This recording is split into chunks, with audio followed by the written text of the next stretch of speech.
হাতে কলিমা পড়ে মুসলমান হয়ে গেছিস? নাউজুবিল্লাহ বলবেন না? কে বলতেছে?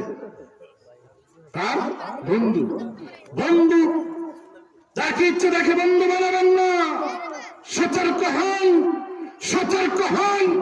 যাকে ইচ্ছে বন্ধু বানাবেন না। আল-মারউ মা মান হাব্বা ইয়াউমাল কিয়ামাহ, যার সাথে তার মহব্বত তার সাথে তার হাসর হবে। জুড়ে বলুন ঠিক না বেঠিক? আজকে যারা সুরে সুর মিলে তালে তাল মিলিয়ে স্লোগান দিচ্ছেন, আর ভোট দেওয়ার বেলায় এমনি তো আলিম উলামার মাহফিলে আসেন, বসেন, ভোট দেওয়ার বেলা ঠিকই ওই জায়গা মতন মেরে আসেন।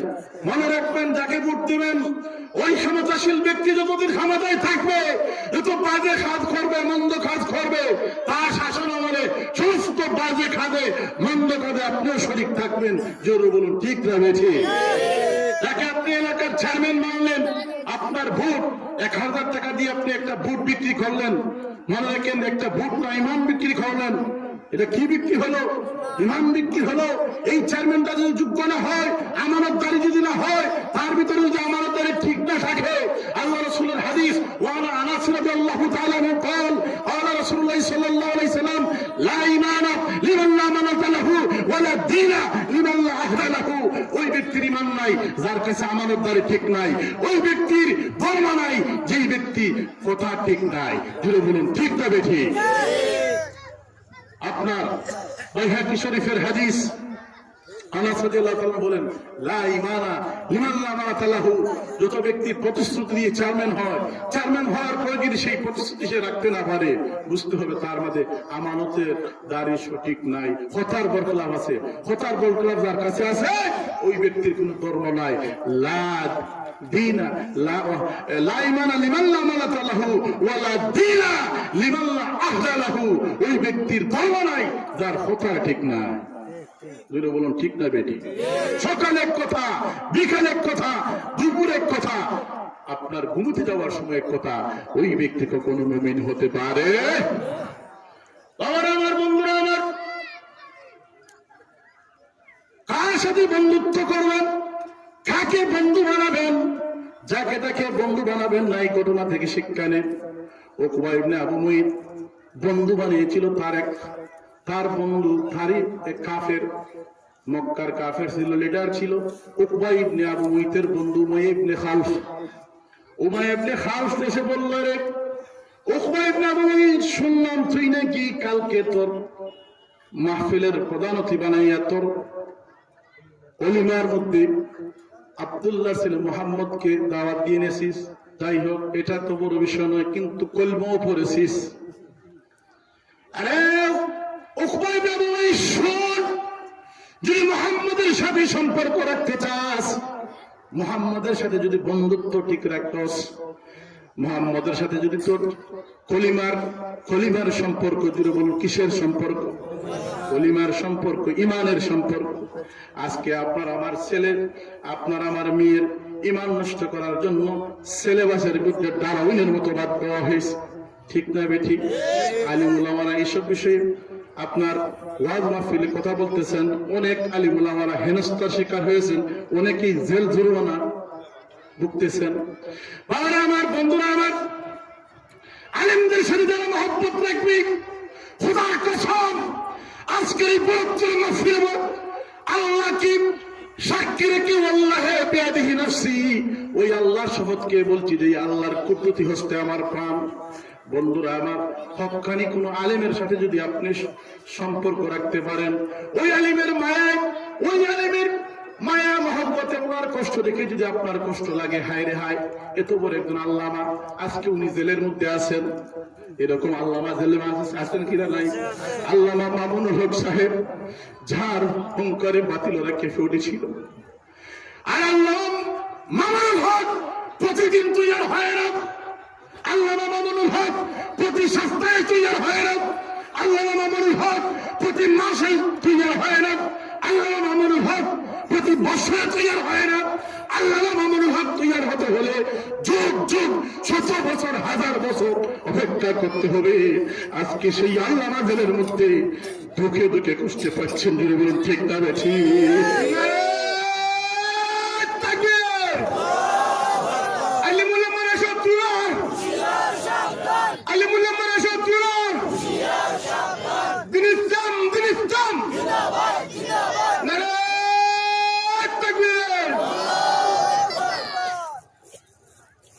আপনারা কি বিরক্ত হচ্ছেন?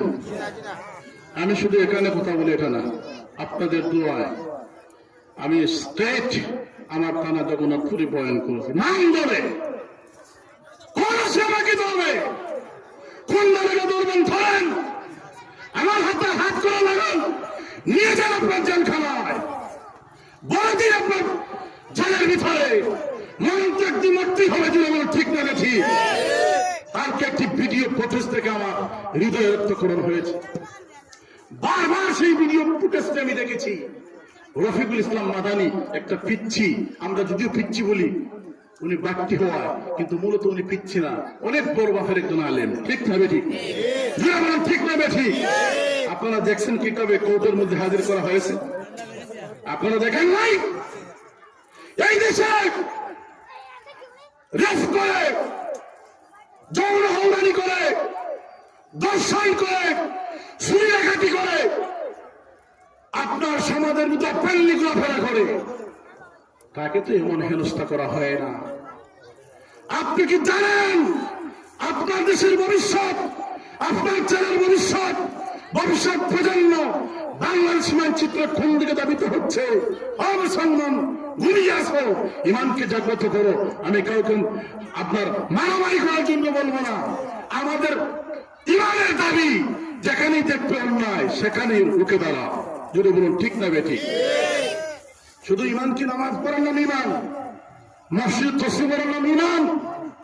ওয়ান আব্দুল্লাহ ইবনে মাসউদ রাদিয়াল্লাহু তাআলা قال আব্দুল্লাহ ইবনে মাসউদ থেকে বর্ণিত হাদিস, আল্লাহ রাসূলুল্লাহ সাল্লাল্লাহু আলাইহি ওয়াসাল্লাম বলেছেন, মান রাআ মিনকুম মুনকারান ফালইউগাইরিহি বিয়াদিহি, যেখানেই দেখবে বাজে কাজ হচ্ছে, মন্দ কাজ হচ্ছে, অন্যায় হচ্ছে, দেখা মাত্রই বলা হয়েছে মান রাআ মিনকুম মুনকারান ফালইউগাইরিহি বিয়াদিহি, দুই হাতে বাধা দাও। যদি বলুন কয় হাতে বাধা দাও? দুই হাতে বাধা দাও। দুনিয়া আখিরাত কয়টা? দুইটা। কথা বলেন, দুনিয়ার আখিরাত তিন হলো কয়টা?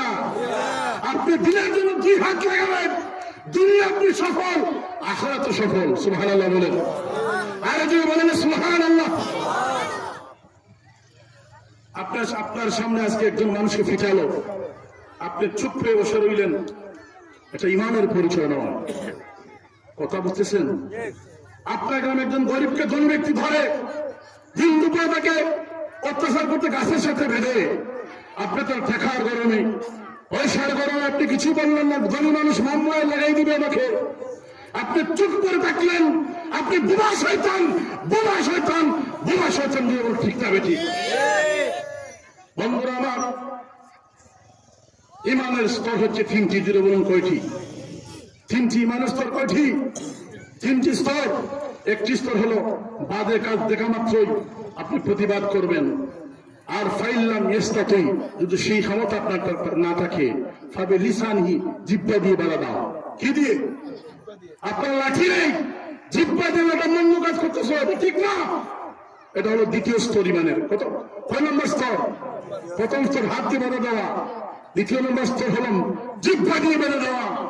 তাও যদি না পারেন, ফাইল্লাম ইস্তাতুই ফাবি কলবিহি, অন্তর দিয়ে ঘৃণা করো। আর বলা হয়েছে হাদিসে, ওয়াযালিকা আদওয়াফুল ঈমান, এটা হচ্ছে ঈমানের নিম্ন স্তর।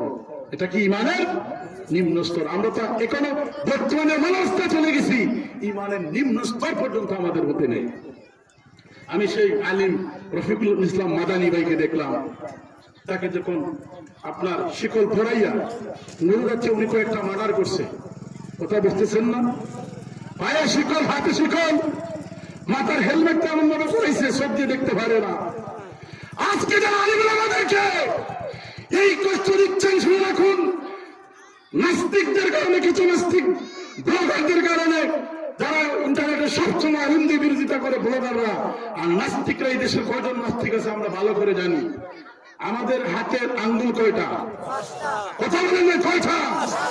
এই 5টা আঙ্গুল গণতে একজন মানব যদি সে যদি অশিক্ষিত হয়, 1 2 3 4 5 এটা গণতে কি তার জন্য কষ্ট হবে? এই দেশে নাস্তিক কয়জন আছে আমাদের চেনার বাকি রয়েছে? আর কত নাস্তিক এনায়েতুল্লাহ আব্বাসী হুজুরের কাছে হার মেনেছে, আপনারা দেখেন নাই? কথা বলেন, দেখেন নাই? এই শুনেন, আজকে আপনাদের মগজে ইসলাম যুগের ফেতনা লাগানোর জন্য নয়। আমরা আলিমরা কেন মার খাচ্ছি? আমরা ভিজিয়ে যাচ্ছি, কেন পথে পথে আমাদেরকে আজকে এমন অবস্থা চলে গেছি, একটা ইটার টুকরাকে মানুষের মামি উষ্টায় ফেলে দেয়, একটাই যার নিচে চলে গেছি, আলিমদার্সের কদর নাই। একটাই মাত্র কারণ, আমরা শুধু এখন বিভক্তি হচ্ছি। বিভক্তি হওয়ার কারণে আপনার সামান্য গোটা কয়েক নাস্তিকরা আমাদের মধ্যে আপনার সামান্য মাসলাগত বিষয় নিয়ে মতভেদ থাকতেই পারে, এইগুলাকে বড় ইস্যু বানাইয়া আমাদের মধ্যে মাইল লাগাই দিয়া ওরা আমাদের মাঝখান থেকে আমাদের বাচ্চাদেরকে বেফাতি করতেছে, ইসলামের ক্ষতি করতেছে। জুড়ে বলুন ঠিক না বেঠি?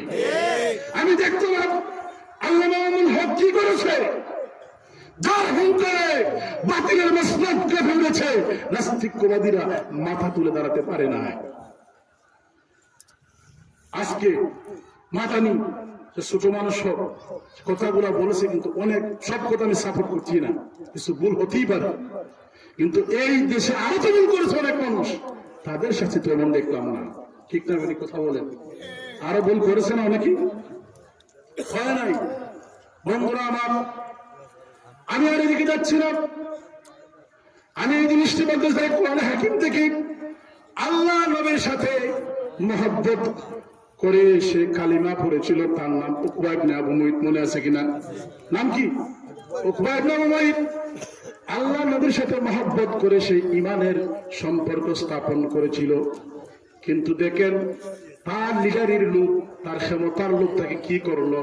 তার বন্ধু সময় ইবনে খান যখন বলল, এরে উকবা ইবনে আবু মুইত, তুই যদি মুহাম্মদের সাথে ইমানের সম্পর্ক করে থাকিস, মুসলমান হয়ে যাস, কলিমার বন্ধনে যদি অটুট থাকিস, তাহলে মনে রাখিস আজকের পর থেকে মক্কার জমিনে আর তুই লিডারি আমাদের সাথে করতে পারবি না, আমরা তোকে আমাদের দলে রাখবো না, বিচার পঞ্চায়েত হলে পরে আমরা তোমাকে বিচারের মধ্যে নেব না, আমরা তোমাকে সমাজ থেকে বয়কট করবো। নাউজুবিল্লাহ। এরকম 2-4 জন বিচার আছে কিনা? নাই। তারা ওইটাই ঘুরে ওইটা বুঝেননি? ও সোনা বন্ধু খেলা জানে, সোনা বন্ধু কি জানে? খেলা জানে। চাষা কালকে না, এটা আপনিও জানেন, আমিও জানি। একটু ওইভাবে দিয়া বলে একটু ঘুরে দিয়ে সাবিটার একটু। অথচ আল্লাহ নবীর হাদিস, সাবাতুন ইযুল্লুহুমুল্লাহু ফি যিল্লিহি ইয়াওমা লা যিল্লা ইল্লা যিল্লুহু। 7 গুরু মানুষকে আল্লাহ পাক রব্বুল আলামিন কিয়ামতের দিন আল্লাহর ছায়া জায়গা দিবেন। আল্লাহর ছায়া মানে হলো আরশের ছায়া। জুড়ে বলেন সুবহানাল্লাহ। কয়গুলো মানুষকে? 7 গুলো মানুষকে আল্লাহ পাক আরশের ছায়াতলে জায়গা দিবেন। ওমান আবি হুরায়রা রাদিয়াল্লাহু তাআলা আনহু قال قال رسول الله صلى الله عليه وسلم سبعة يظلهم الله في ظله يوم لا ظل الا ظله। যেদিন আল্লাহর ছায়া ছাড়া কোনো ছায়া থাকবে না, সেই দিন 7 গুরু মানুষকে 7 গুণের ভিতরে থাকবে। আল্লাহ পাক রব্বুল আলামিন মায়া করে মোহাব্বত করে ডাইকা নিয়া তাকে তার ছায়াতলে জায়গা দিবেন, মানে আরশের ছায়াতলে আল্লাহ পাক অতিথি বানায় জায়গা দিবেন। জুড়ে বলেন না সুবহানাল্লাহ।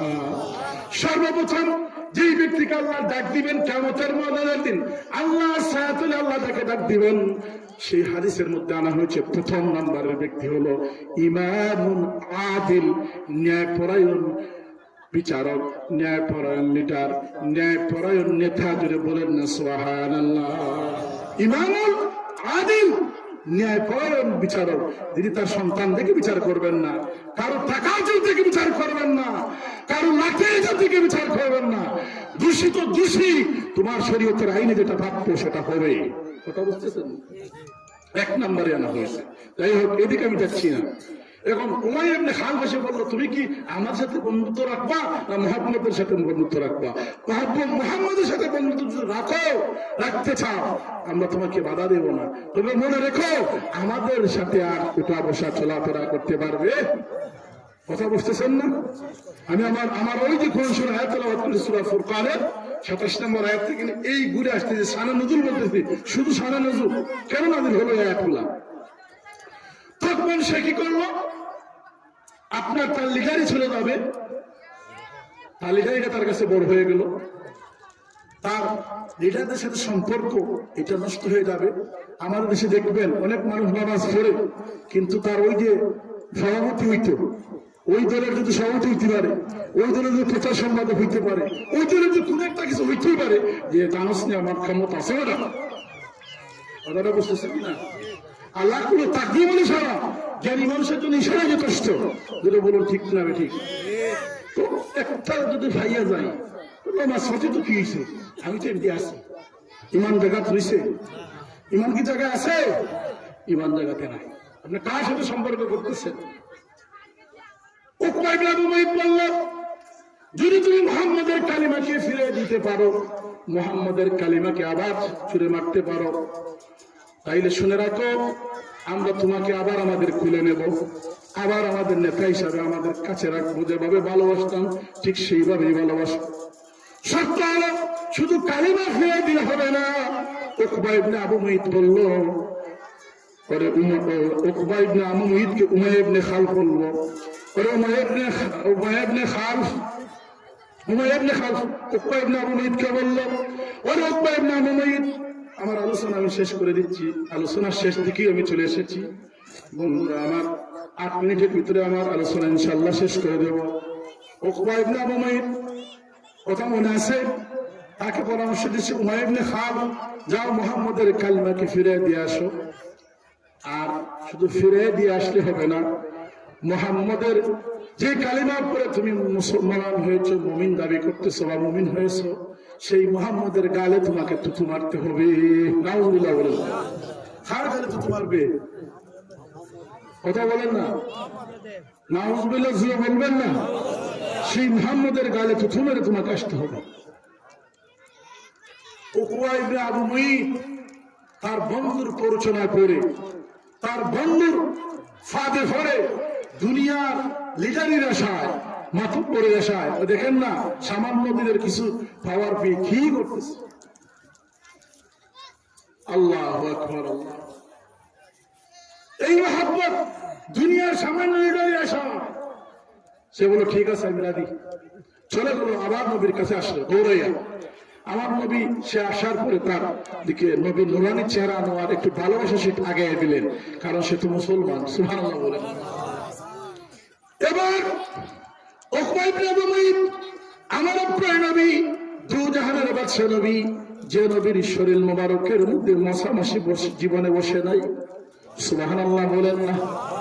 আমার আপনার নবী এমন নবী, যে নবী দেখুন আরবের বালুচর দিয়ে যাইতেন, আরবের বালুচরের বালুগুলো আমার নবীর কদমের মধ্যে চুমু দিয়া ধরে রাখতো। সুবহানাল্লাহ বলেন। আমার নবী দেখতেই বলতেন, ইরে বালু, তুই কেন আমার পায়ের চামড়ার মধ্যে চুম্বন দিয়ে ধরে আসি? এই সেই বালুকোনা থেকে আওয়াজ আসতো, আমার নবী শুনতেন। বালুকোনা তখন বলতো, আল্লাহ নবী, আমি তো জানি আপনি খেয়ে আপনার কদমের মধ্যে চুমু দিয়ে যতক্ষণ ধরে রাখতে পারবো, আমরা মনে করব আমাদের জীবনটা সার্থক। বলেন না সুবহানাল্লাহ। সেই বিশ্ব নবী মুহাম্মদ রাসূলুল্লাহ সাল্লাল্লাহু আলাইহি সাল্লামের নুরানি চেহারার সামনে এসে বলে, ও মুহাম্মদ, আমি মুসলমান হয়েছিলাম ঠিকই, কিন্তু আমি মুসলমানের উপরে, ইমানের উপর অটল থাকতে পারবো না। এই নাও তোমার কালিমা নাও। নবীজিকে কালিমা ফিরে দিল, আর নবীকে গালাগালি শুরু করে দিল, ফাঁক দিয়ে থুতু নিক্ষেপ করলো। কিন্তু থুতু আল্লাহ নবীর গাল মুবারক পড়ে নাই। আল্লাহ নবী বেজার হয়ে গেলেন, কষ্ট পেয়ে গেলেন। আল্লাহ নবী কোনো বদয়া দিলেন না, আল্লাহ নবী কোনো বদয়া দেন নাই। কিন্তু যিনি দেখেছেন আল্লাহর বন্ধু, আল্লাহ পাক সহ্য করতে পারেন নাই। যিনি বলেন না সুবহানাল্লাহ। যেভাবে আবু লাহাবের ছেলে আমার আপনার নবীর 2টা মেয়েকে বিবাহ দিয়েছিলেন আবু লাহাবের ছেলের কাছে। ইসলামের আপনার সেই সময় শরীয়তে জায়েজ ছিল বেদিনের কাছে ছেলে সন্তান বিবাহ দেওয়া। এটা অনেক লম্বা কাহিনী। আল্লাহ নবীর সাথে বাজে ব্যবহার করার কারণে আবু লাহাবের সন্তানকে আল্লাহ নবী বদয়া দিয়েছিলেন, আল্লাহুম্মা সাল্লিত আলাইহি আউদান মিন কিলাবিহা। আয় আল্লাহ, তোমার কোন দুষ্ট কুকুরের মধ্য থেকে একটি কুকুরকে বাছাই করে তাকে তুমি কি করো, প্রতিশোধ নিয়ে নাও। পরবর্তীতে সে মারা গেল, বাঘে তাকে বক্ষণ করলো। অনেক লম্বা আলোচনা। ঠিক সেইভাবে আল্লাহ নবীর সামনে যখন শেষে থুতু মারলো, থুতু যদিও পড়ে নাই, নবী কষ্ট পেলেন, আল্লাহ নবী বদয়া দেন নাই। কিন্তু আল্লাহ পাক রব্বুল আলামিন সহ্য করতে পারেন নাই। সাথে সাথে আল্লাহ পাক রব্বুল আলামিন জিবরিল আমিনকে পাঠিয়ে দিয়ে আয়াত নাযিল করে দিলেন, যে আয়াত কেন আমার ভূমিকা আমি বলেছিলাম, ইয়াউমা ইয়া'আদ্দুয যালিমু আলা ইয়াদাইহি ইয়াকুল يقول يا ليتني اتخذت مع الرسول سبيلا জালিম ব্যক্তি সেই দিন তার নিজের হাত কামড়াবে আর বলবে হায় রে হায় আমি কেন জুলুম করলাম। এই জালিম মানা বলা হয়েছে উকবা ইবনে আবু মুইতের জন্য। এই আয়াতটা শুধু সীমাবদ্ধ উকবা ইবনে আবু মুইতের জন্য নয়, যত ব্যক্তি এইভাবে মানুষের উপর জুলমিয়ত করবে, জুলুম করবে, সমস্ত মানুষ এইভাবে উকবা ইবনে আবু মুইতের মতো নিজের হাত কামড়িয়ে উঠবে। জুড়ে বলেন নাউজুবিল্লাহ।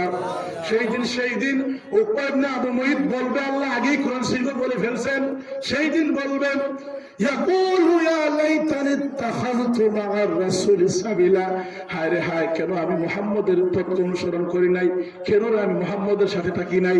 আজকে যদি মুহাম্মদের দুনিয়ায় যদি আমি মুহাম্মদের সাথে থাকতাম, আজকে আমাকে নিজের হাত কামড়াইয়া জালিম হয়ে কিয়ামতের ময়দানে উঠতে হতো না। সে আফসোস করবে, হায় রে হায় কেন আমি এই করলাম। সে আরো বলবে يقول يا ليتني اتخذت مع الرسول سبيلا يا ويلتى ليتني يا ويلتى ليتني لم اتخذ فلانا خليلا, হায় হায় আমি তো মুমিন হয়ে গিয়েছিলাম, কিন্তু আমার অমুক ব্যক্তি মানে তার বন্ধু উমাইয়া ইবনে খালফের কথা বলা হয়েছে, হায় হায় অমুক বন্ধু এসে তো আমাকে নষ্ট করে দিল। আমি যদি তার সাল্লাহ না নিতাম, আমি যদি তার কুপরামর্শ না নিতাম, সামান্য লিডারের আশায়, সামান্য দুনিয়ার সামান্য বিচারী হওয়ার আশায়